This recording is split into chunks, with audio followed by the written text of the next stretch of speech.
Faith is the torch that leads the way when other faculties cannot see. It is doubting and facing the wrong way, facing toward the black, depressing, hopeless outlook that kills effort and paralyzes ambition. There is a divine current within us which would always flow Godward, always lead to our ultimate advantage, did we not obstruct it or turn it aside by our doubts and fears. He who has conquered doubt and fear has conquered failure. When David Hume, the agnostic, was twitted with his inconsistency in going to hear the Orthodox Scotch minister John Brown preach, he replied, "I don't believe all he says, but he does, and once a week I like to hear a man who believes what he says."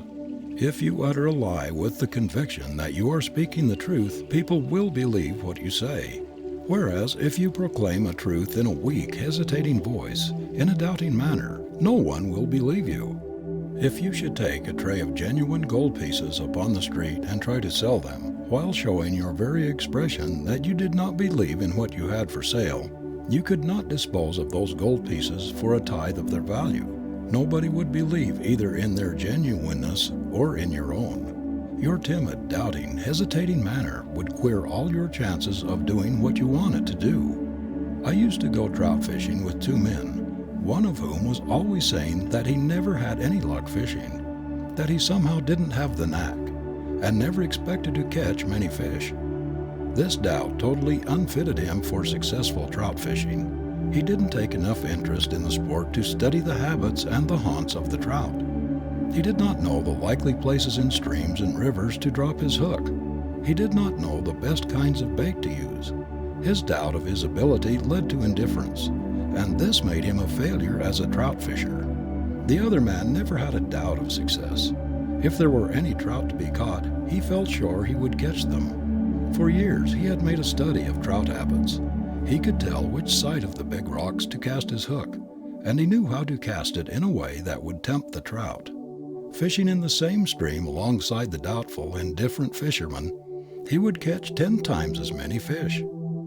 If there is a great doubt in your self-faith, if you have left a bridge of standing for your retreat in case of defeat, if you lack clean-cut, firm decision, if there's any interrogation point in your confidence in yourself, there will be a limp in your success gate, and you will not be able to rise out of mediocrity.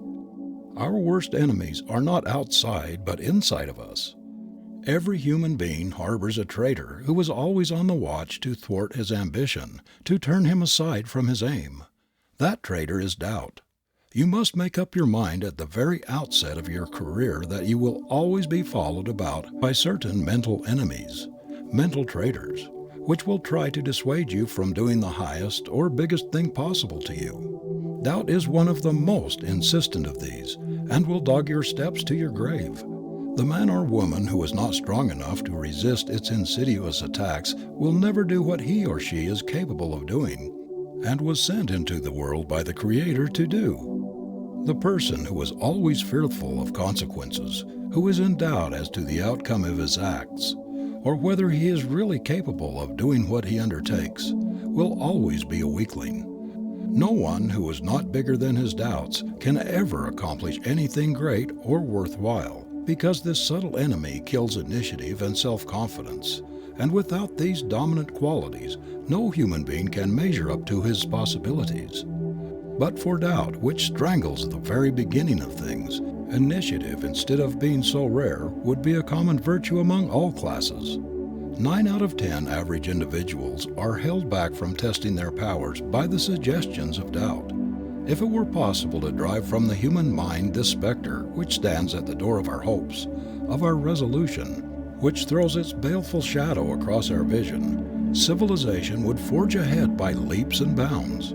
This miserable traitor, under the guise of a friend, is holding down millions of men and women below the level of their powers, keeping them from beginning things which they are capable of doing, but which doubt warns them at their peril not to attempt. Doubt is responsible for more suicides, more misery, more bankrupt lives, more failures than any other one thing. It makes more people afraid to start out on a course they know they ought to pursue than any other thing. Standing right at the gateway of our choice, at the parting of the ways, When we have fully resolved to take the path that is best for us, a hard and forbidding one compared with the easy way along the line of least resistance, doubt calls a halt. It bids us pause and think once more, asks us to look again at the rugged path we have chosen and consider whether we really want to pay the price of our choice, to take that turning when the other looks so much brighter and pleasanter and is so very much easier. This is the point of cleavage, which marks the beginning of failure for the timid soul who is not bigger than his doubt. The suggestions pushed into his mind by his enemy make him hesitate. He is moved to stop, look, and listen. He begins to reconsider, to look again at the obstacles ahead, and the longer he looks, the bigger they grow.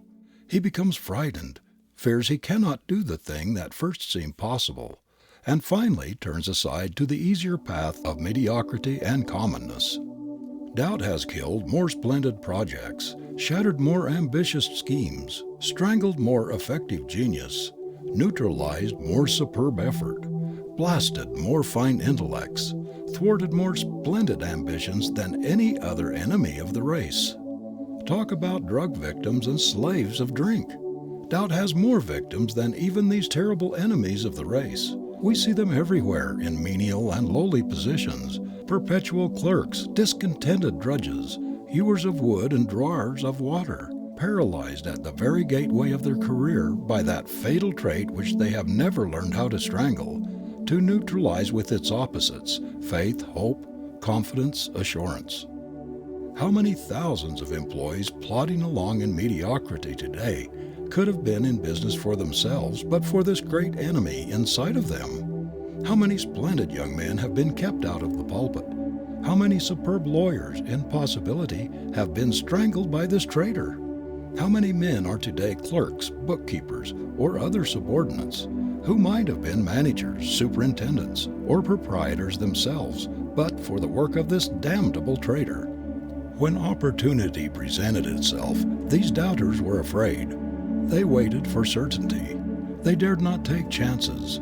They did not realize that opportunity is a maiden who admires the bold, courageous, self-confident suitor.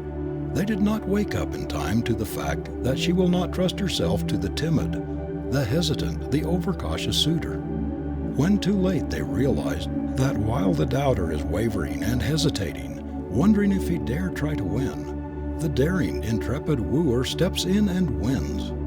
The great prizes of life are for the courageous, the dauntless, the self-confident. The timid, hesitating, vacillating man who listens to his doubts and fears, stops to make up his mind, and the opportunity has passed beyond his reach.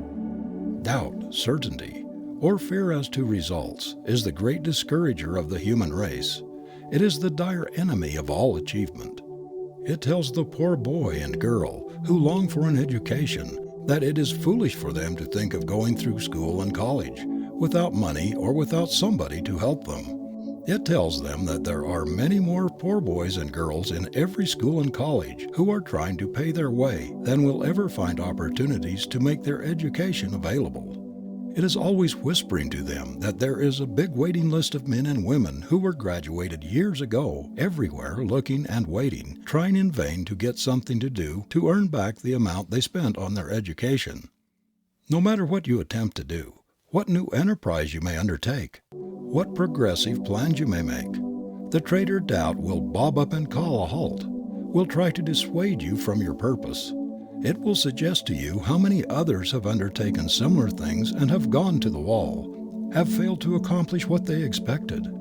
It will tell you that you had better go slow, that it is foolish to go into business in times like these, that you should wait until you are better prepared, until you have more capital. In short, that there are stumbling blocks in the way, and that you must consider the step very carefully before you venture to decide. It does not matter what we plan to do. Doubt is always there ready to knock our resolutions, and if possible, to discourage us even from attempting to put our plans in execution. Who could ever estimate how many superb inventions and discoveries, which would have helped emancipate the race from drudgery and hard conditions, have been sidetracked by this traitor? Doubt kills activity, discourages ambition, and destroys or neutralizes the biggest brain power. It would make a pygmy of a Webster. By filling his mind full of doubt of his own creative power, a hypnotist could make a Shakespeare believe he was a fool. He could inject a doubt into the mind of a Napoleon that would cut his genius down to the mediocrity of a common soldier. This arch-traitor of mankind is so closely related to fear that it is almost impossible to draw a dividing line between the two. They are twins. Whenever doubt can get a foothold, it introduces its brother fear. And fear brings with it all of its relatives: worry, anxiety, discouragement, the whole failure family. A single day of doubts, of fears, of unbeliefs, of the crime of self-depreciation will drive away from a man all that he has attracted to himself in many months. There are multitudes of people today suffering from the fatal disease of self-depreciation, the seeds of which were implanted in them by doubt. All the victims of discouragement, those who are suffering from despondency, those who are going through life disheartened, hopeless, despairing, are the authors of their own misery.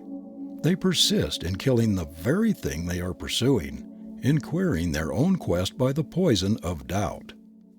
The doubting Thomases never get anywhere because they have no vision, and without a vision the people perish.